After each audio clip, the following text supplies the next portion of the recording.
Philosopher by J.K. Rowling, illustrated by Jim Kay. Chapter 3 The Letters from No One. The escape of the Brazilian boa constrictor earned Harry his longest ever punishment. By the time he was allowed out of the cupboard again, the summer holidays had started, and Dudley had already broken his new scene camera, crashed his remote control aeroplane, and, first time on his racing bike, knocked down old Mrs. Big as she crossed Privet Drive on her crutches.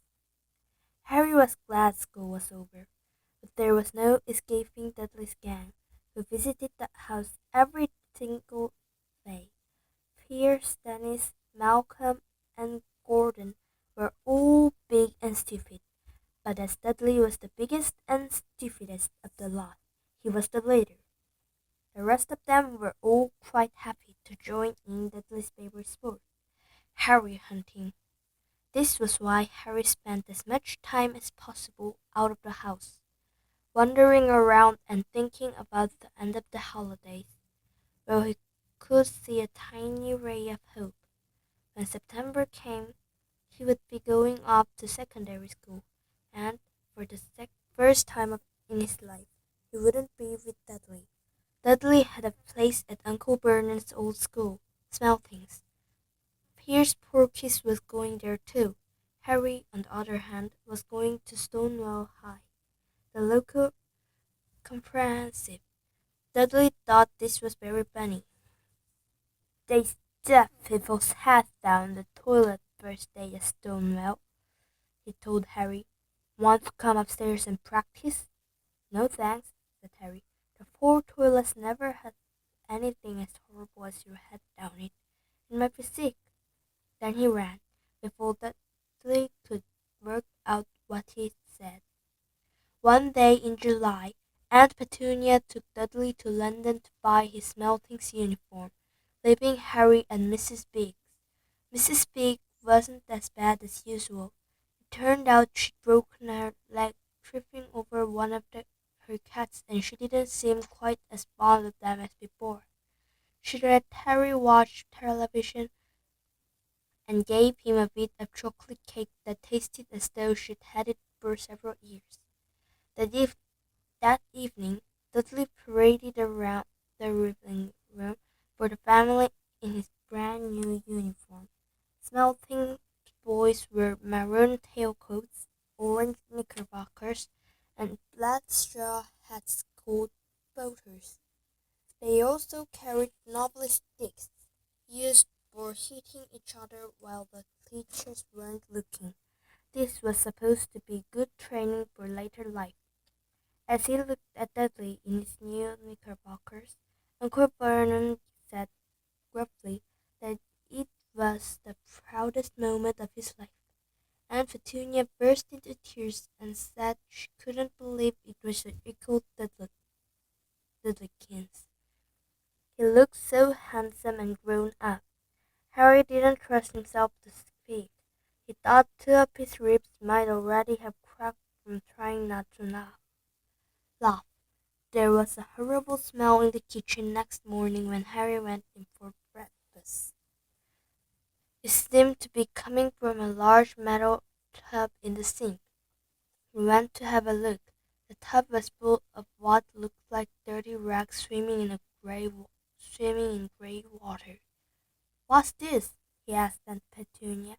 Her lips tightened as they always did if he dared to ask a question. "Your new school uniform," she said.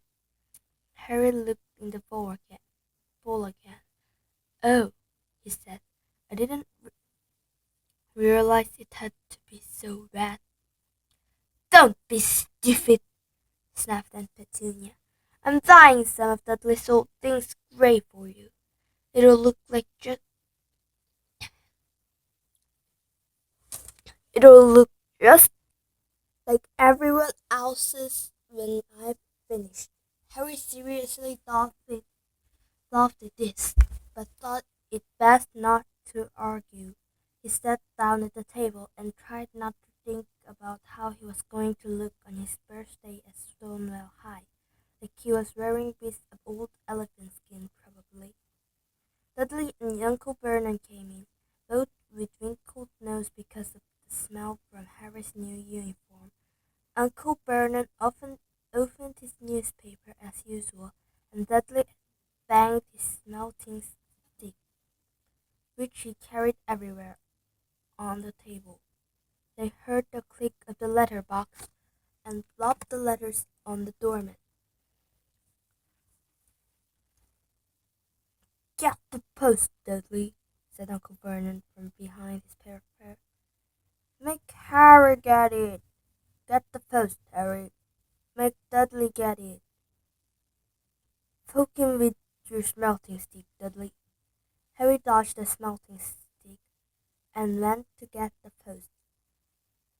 Three things lay on the doormat: a postcard from Uncle Vernon's sister Marge, who was holidaying on the Isle of Wight, a brown envelope that looked like a bill, and a letter for Harry.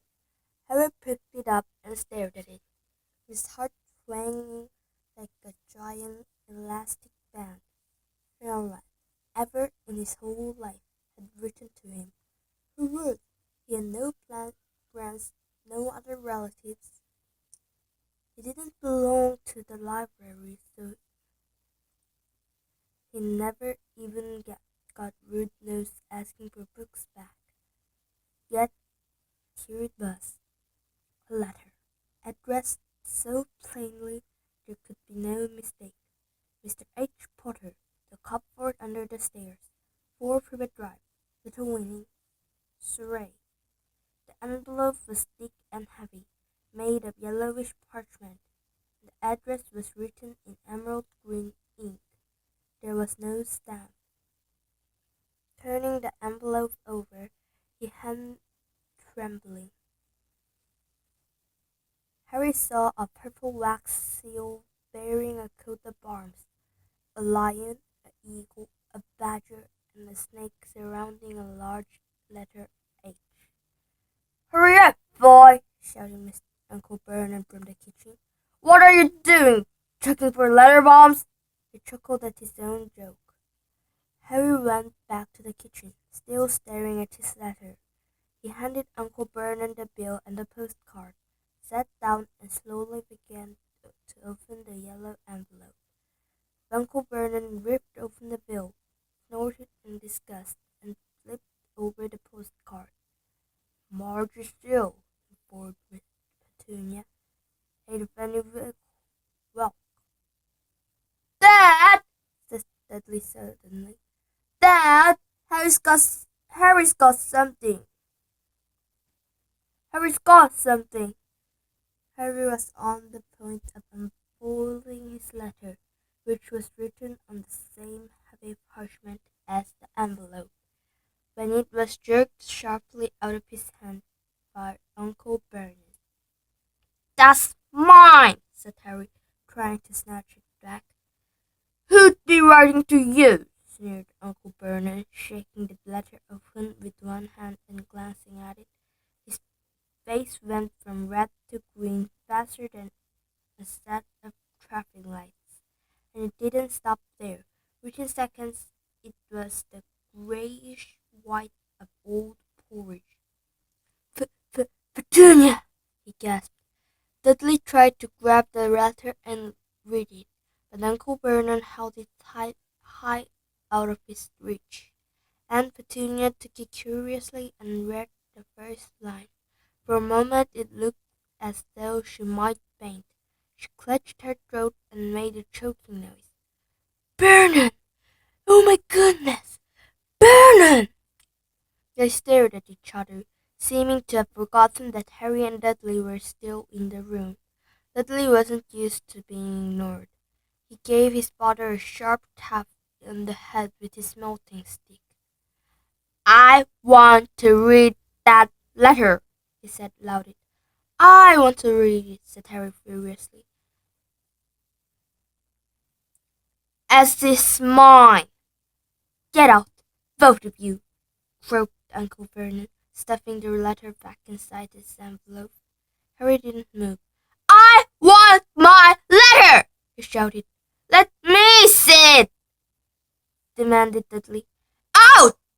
roared Uncle Vernon, and he took both Harry and Dudley by the scruffs of their necks and drew them into the hall, slamming the kitchen door behind them.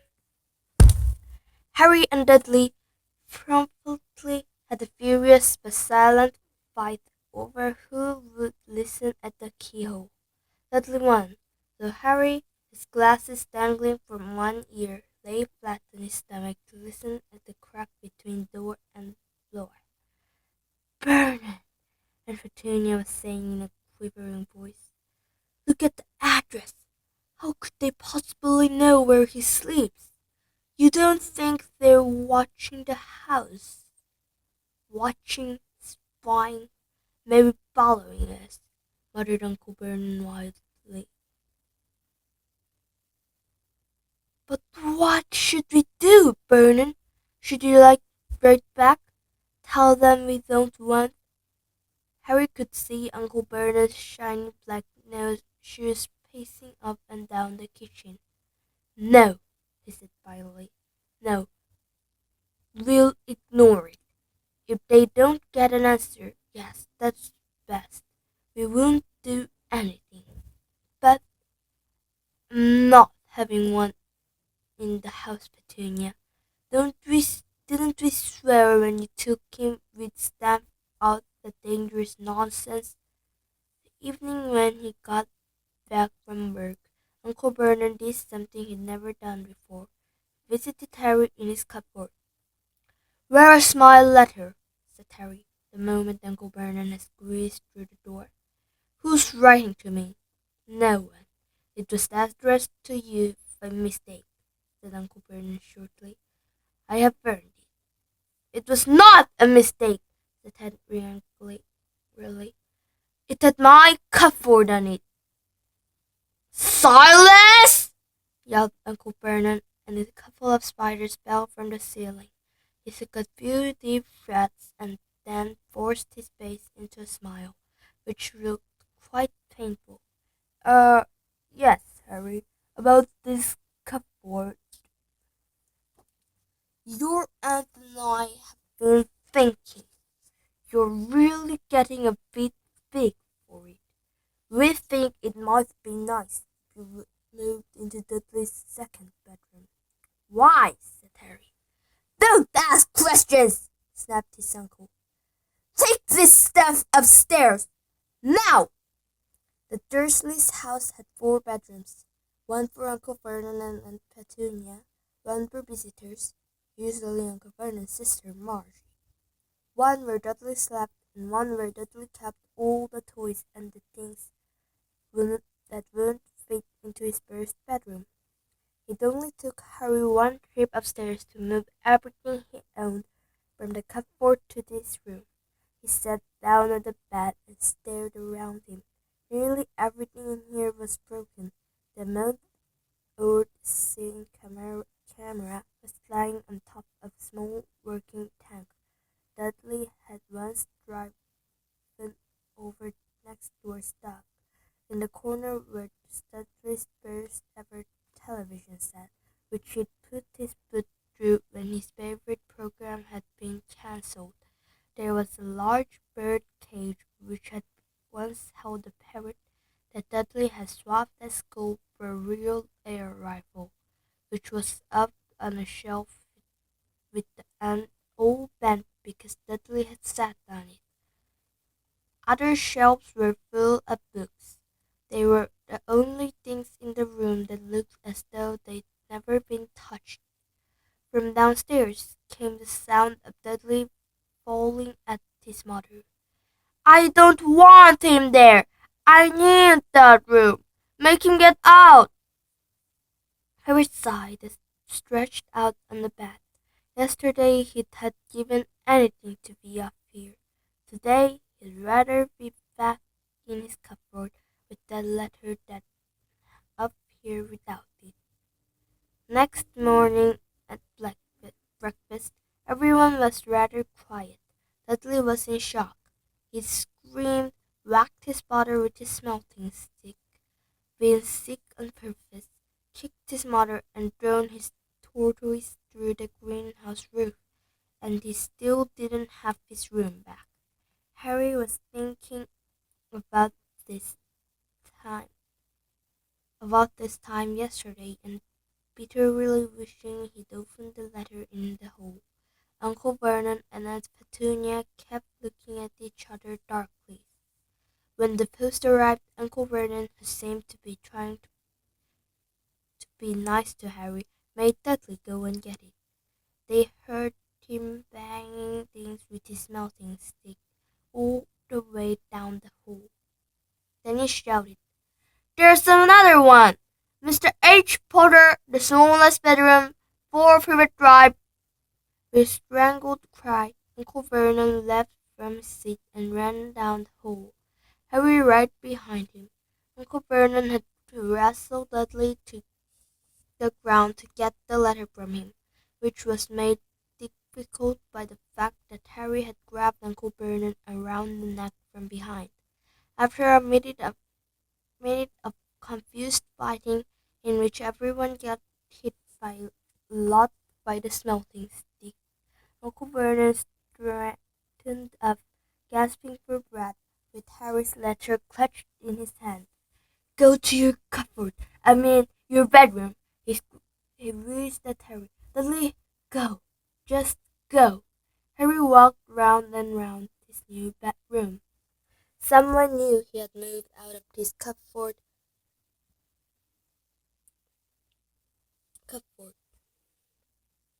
and they seemed to know he hadn't received his first letter. Surely that meant they'd try again, and this time he'd make sure they didn't fail. He had a plan. The repaired alarm clock rang at 6 o'clock the next morning. Harry turned it off quickly and dressed silently. He mustn't wake the Dursleys. He stole downstairs without turning out any of the lights. He was going to wait for the postman on the corner of Privet Drive and get the letters for number 4 first. His heart hammered as he crept across the dark hall towards the front door.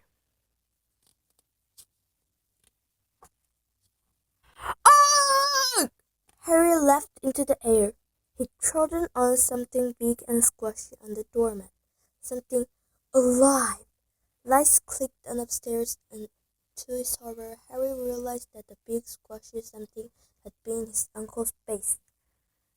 Uncle Vernon had been lying in the front of the front door in a sleeping bag, clearly making sure that Harry didn't do exactly what he'd been trying to do. He shouted at Harry for about half an hour and then told him to go and make a cup of tea.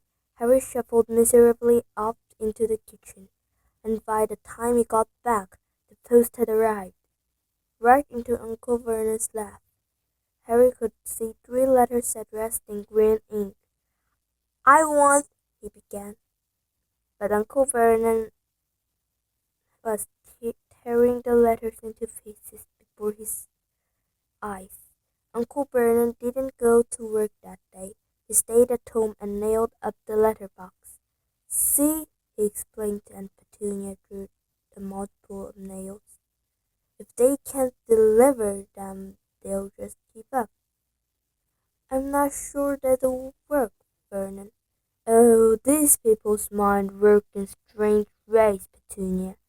They're not like you and me," said Uncle Vernon, trying to knock in a nail with the piece of birthcake Aunt Petunia had just brought him. On Friday, no fewer than 12 letters arrived for Harry. As they couldn't go through the letter box, they had been pushed under the door, slotted through the sides, and a few even forced through the small window in the downstairs toilet. Uncle Vernon stayed home again. After burning all the letters, he got out a hammer and nails and bored up the cracks around the front and back doors so no one could go out. He hummed, "Tiptoe through tulips as tiptoed through the tulips as he worked,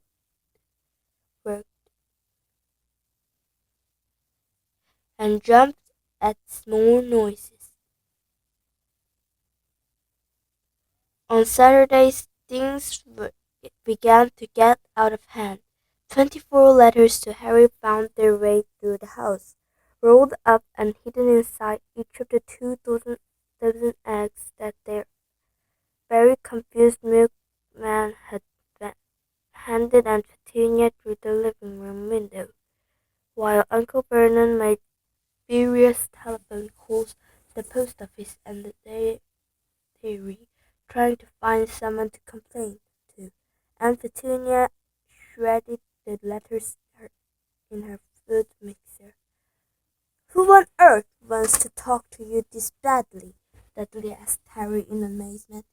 On Sunday morning, Uncle Vernon sat down at the breakfast table, looking tired and rather ill, but happy. "No post on Sundays," he reminded them happily as he spread marmalades on his newspapers. "No damn letters today." Something came whizzing down the kitchen chimney as he spoke, and caught him sharply on the back of the head. Next moment, 30 or 40 letters came pelting out of the fireplace like bullets. The Dursleys ducked, but Harry leaped into the air trying to catch one. "Out! Out!" Uncle Vernon seized Harry around the waist and threw him into the hole. When Aunt Petunia and Dudley had run out with their arms over their faces, Uncle Vernon slammed the door shut. They could hear the letters still streaming into the room, bouncing off the walls and floor. "That does it," said Uncle Vernon, trying to speak calmly but pulling great tufts out of his mustache at the same time. "I want you all back here in 5 minutes, ready to leave. We're going away. Just pack some clothes. No arguments." He looked so dangerous with half his mustache missing that no one dared argue. 10 minutes later they had wrenched their way through the boarded-up doors and were in the car, speeding towards the motorway. Dudley was sniffling in the back seat. His father had hit him round the head for holding them up while he tried to pack his television, video, and computer in his work bag. They drove, and they drove. Even Aunt Petunia didn't dare ask where they were going. Even now and then Uncle Vernon would take a sharp turning and drive in the opposite direction for a while. Shake him up," he would mutter whenever he did this. They didn't stop to eat or drink all day. By nightfall Dudley was howling. He never had such a bad day in his life. He was hungry. He missed 5 television programs he wanted to see, and he'd never gone to so long without blowing up an alien on his computer. Uncle Vernon stopped at last outside a gloomy-looking hotel on the outside of a big city. Dudley and Harry shared a room with twin beds and damp, musty sheets. Dudley snored, but Harry stayed awake, sitting on the window sill, staring down at the lights of passing cars and wondering. They ate stale cornflakes and cold tinned tomatoes on toast for breakfast next day. They had just finished when the owner of the hotel came over to their table. "Excuse me, but is one of you Mr. H. Potter?" "Only I got about an unread upstairs at the front desk." She held up a letter so they could read the green ink address. "Mr. H. Potter, room 17, Railview Hotel, Cooktown." Harry made a grab for the letter, but Uncle Vernon knocked his hand up the way. The woman stared. "I'll take them," said Uncle Vernon, standing up quickly and following her from the dining room. "Wouldn't it be better just to go home, dear?" Aunt Petunia suggested timidly. Hours later, but Uncle Vernon didn't seem to hear her. Exactly what he was looking for, none of them knew. He drove them into the middle of a forest, got out, looked around, shook his head, got back in the car, and off they went again. The same thing happened in the middle of a plowed field, halfway across a suspension bridge and at the top of a multi-story car park. "Daddy's gone mad, hasn't he?" Dudley asked Aunt Petunia dully late that afternoon. Uncle Vernon had parked at the coast, them all, locked them all inside the car, and disappeared. It started to rain. Great drops beat on the roof of the car. Dudley sniffled. "It's Monday," he told his mother. "The great Humberto's on tonight. I want to stay somewhere with a television." Monday. This reminded Harry of something. If it was Monday, and you could usually count on Dudleys to know the days of the week because of the television, then tomorrow, Tuesday, was Harry's 11th birthday. Of course, his birthdays was never exactly fun. Last year, the Dursleys had given him a coat hanger and a pair of Uncle Vernon's old socks. Still, you weren't 11 every day. Uncle Vernon was back, and he was smiling. He was also carrying a long, thin package and didn't answer Petunia when she asked what he thought. "Found the perfect place," he said. "Come on, everyone out." It was very cold outside the car. Uncle Vernon was pointing at what looked like a large rock way out to sea. Perched on top of the rock was the most miserable little shack you could imagine. One thing was certain. There was no television there. "Storm forecast for tonight," said Uncle Vernon gleefully, clapping his hands together, "and this gentleman's kindly agreed to lend us his boat." A toothless old man came ambling up to them, pointing with a rather wicked grin at an old rowing boat bobbing in the iron grey water below them. "I've already got us some rations," said Uncle Bernard, "so all aboard." It was freezing in the boat. Icy sea spray and rain trapped down their necks, and the chilly wind whipped their faces. After that seemed like hours they reached the rock, where Uncle Vernon, slipping and sliding, led the way to the broken-down house. The inside was horrible. It smelled strongly of seaweed. The wind whistled through the gaps in the wooden walls, and the fireplace was damp and empty. There were only two rooms. Uncle Vernon's rations turned out to be a packet of crisps each and 4 bananas. He tried to start a fire, but the empty crisp packets just smoked and shriveled up. Could, could do with some of those letters now, eh? He said cheerfully. He was in a very good mood, obviously. He thought nobody stood a chance of reaching them here in a storm to deliver post. Harry probably agreed, though he thought it didn't cheer him up at all. As the night fell, the promised storm blew up around them. Spray from the high waves splattered the worst of the hut, and a fierce wind rattled the filthy windows. Aunt Petunia found a few moldy blankets in the second room and made up a bed for Dudley on the moth-eaten sofa. She and Uncle Vernon went up to the lumpy bed next door, and Harry was left to find the softest bit of the floor he could and curl up under the thinnest, most ragged blanket. The storm raged more and more fiercely as the night went on. Harry couldn't sleep. He shivered and turned over, trying to get comfortable.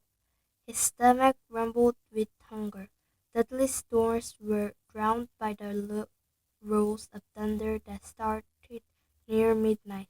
The lighted dial of Dudley's watch, which was dangling over the edge of the sofa on his bad wrist, told Harry he'd be 11 in 10 minutes' time. He lay and watched his birthday tick nearer, wondering if the Dursleys would remember at all, wondering where the letter writer was now. 5 minutes to go. Harry heard something creak outside. He hoped the roof wasn't going to fall in, although he might be warmer if it did. 4 minutes to go. Maybe the house in Privet Drive would be so full of letters when they got back that he'd be able to steal one somehow. 3 minutes to go. Was that the sea slapping hard on the rock like that? And 2 minutes to go. What was that crunching noise? Was the rock crumbling into the sea? 1 minute to go, and he'd be 11. 30 seconds, 20, 10, 9. Maybe he'd wake Dudley up just to annoy him. 3, 2, 1. Boom! The whole shack shivered, and Harry sat bolt upright, staring at the door. Someone was outside, knocking to come in. That was under chapter 2 in Harry Potter and the Philosopher Stone. Meet you guys at the next chapter tomorrow. Bye bye.